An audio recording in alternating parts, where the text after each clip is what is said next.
अस्सलाम वालेकुम दोस्तों, उम्मीद है कि आप खैरियत से होंगे। आज हम बात करेंगे हज़रत इमाम हुसैन रज़ियल्लाहु तआला अन्हु और यजीद के इख्तलाफ पर।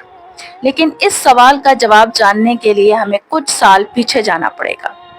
ख्वारिज ने हज़रत उस्मान रज़ियल्लाहु तआला अन्हु को शहीद किया तो हज़रत अली रज़ियल्लाहु तआला अन्हु और हज़रत अमीर मुआविया रज़ियल्लाहु तआला अन्हु के दरमियान क़सास के मामले पर इख्तलाफ हुआ। हज़रत अली रज़ियल्लाहु तआला अन्हु का कहना था कि पहले मुस्तहकम हुकूमत और रियासत कायम की जाए और फिर हज़रत उस्मान रज़ियल्लाहु तआला अन्हु के कातलों को पकड़कर सज़ा दी जाए। लेकिन हज़रत अमीर मुआविया रज़ियल्लाहु तआला अन्हु का मौक़िफ़ ये था कि सबसे पहले क़सास यानी हज़रत उस्मान रज़ियल्लाहु तआला अन्हु के कातलों को पकड़ा जाए और सज़ा दी जाए। ये इख्तलाफ इतना बढ़ गया कि जंग सफ़ैन हुई। जंग सफ़ैन में हज़रत अली रज़ियल्लाहु तआला अन्हु अस्करी लिहाज से फ़तह के करीब थे, लेकिन दूसरी तरफ से सालसी का कहा जाने लगा तो हज़रत अली रज़ियल्लाहु तआला अन्हु के लश्कर के लोगों ने भी सालसी की हमायत की। तो जंग सफ़ैन बगैर किसी नतीजे के सालसी पर ख़त्म हो गई, लेकिन सियासी सूरत हाल बेहतर ना हो सकी और हज़रत अमीर मुआविया रज़ियल्लाहु तआला अन्हु और हज़रत अली रज़ियल्लाहु तआला अन्हु के दरमियान इख्तलाफ भी बरकरार रहा। हज़रत अली रज़ियल्लाहु तआला अन्हु की शहादत के बाद हज़रत हसन रज़ियल्लाहु तआला अन्हु ने हुकूमत कायम की, लेकिन हज़रत मुआविया रज़ियल्लाहु तआला अन्हु ने बैत नहीं की और अमली तौर पर दो सियासी मराकज़ बन गए। एक जहां हज़रत अली रज़ियल्लाहु तआला अन्हु की हुकूमत कायम थी और जहां हज़रत हसन रज़ियल्लाहु तआला अन्हु ने हुकूमत कायम की यानी कि इराक में, और दूसरा जहां हज़रत मुआविया रज़ियल्लाहु तआला अन्हु मौजूद थे यानी कि शाम में। मुसलसल खाना जंगी से बचने के लिए हज़रत इमाम हसन रज़ियल्लाहु तआला अन्हु ने हज़रत मुआविया रज़ियल्लाहु तआला अन्हु के साथ सुलह की और एक मुआहिदा तय पाया।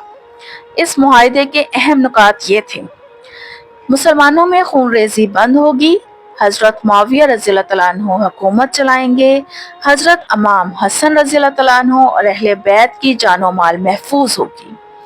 हज़रत मुआविया रज़ियल्लाहु तआला अन्हु के बाद खिलाफत के मसले पर मुसलमानों से मशवरा किया जाएगा, मुसलमानों के दरमियान अमन कायम किया जाएगा।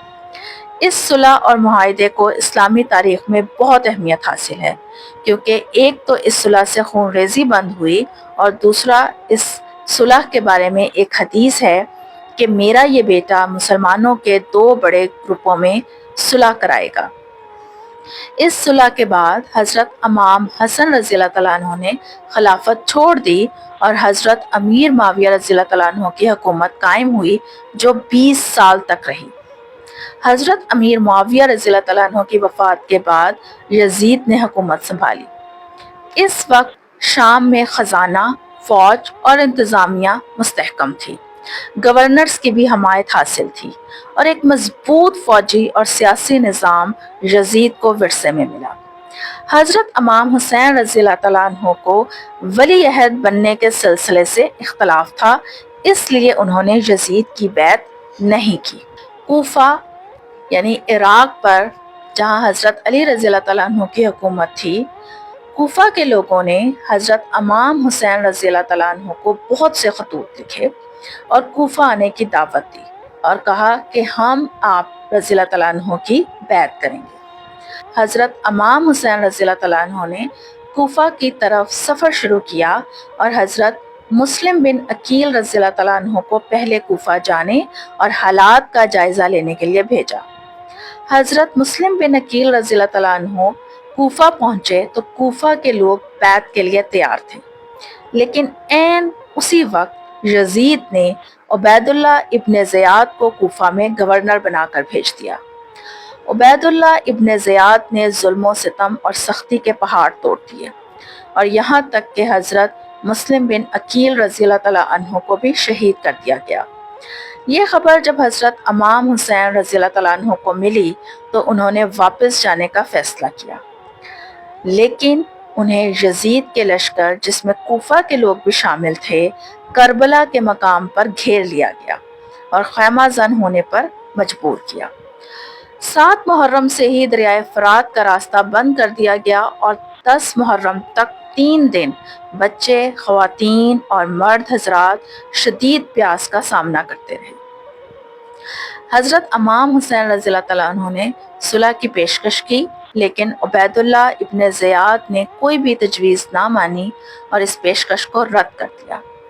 حضرت امام حسین رضی اللہ تعالیٰ عنہ جانتے تھے کہ یہ جنگ جیتی نہیں جا سکتی، تو انہوں نے 9 محرم کی رات کو چراغ بجھا دیے اور تمام حضرات سے کہا کہ وہ یہاں سے چلے جائیں، لیکن آپ کے تمام ساتھیوں نے بہادری سے شہید ہونے کو ترجیح دی۔ 10 محرم کو حضرت امام حسین رضی اللہ تعالیٰ عنہ کے ساتھ 72 مسلمان ساتھی شہید ہوئے۔ امام زین العابدین زندہ رہے تھے۔ وہ ایک چھوٹے سے بچے تھے اور بیمار تھے، اور اس لیے انہیں خیمے سے باہر نہیں لایا گیا۔ امام زین العابدین اور تمام خواتین کو قیدی بنا لیا گیا۔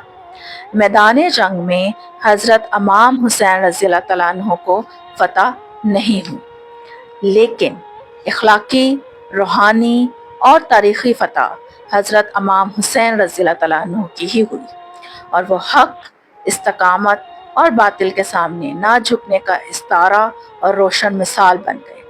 آئی ہوپ آپ کو آج کی ویڈیو انفارمیٹیو لگی ہوگی۔ اپنا خیال رکھیے گا۔ اللہ حافظ۔